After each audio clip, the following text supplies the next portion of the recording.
Il donna ses soins à un esprit malade. Le défunt Carrick Cook, qui a été pasteur à San Francisco pendant plusieurs années, de même qu'un associé du regretté Ernest Holmes, fondateur de la science de l'esprit à Los Angeles, m'a un jour parlé d'une femme de race noire dont les pouvoirs de guérison étaient remarquables. Il semble que quelqu'un lui aurait vendu une relique qu'elle supposait provenir des ossements d'un saint, et elle était convaincue que lorsque les gens lui rendaient visite pour être guéris, au seul toucher de cette relique, ils seraient rétablis, quelle que soit leur infirmité. Un grand nombre de personnes ont été vraiment guéries, mais, selon Carrick Cook, cette relique n'était qu'un os de chien. Les malades qui venaient la voir croyaient en ce qu'elle disait. Leur foi et leur imagination s'occupèrent du reste.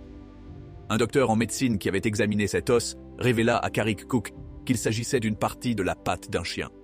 Ceci prouve le pouvoir de la foi et de l'imagination, qui ranimait le pouvoir de guérison chez ceux qui acceptaient ce que disait cette praticienne.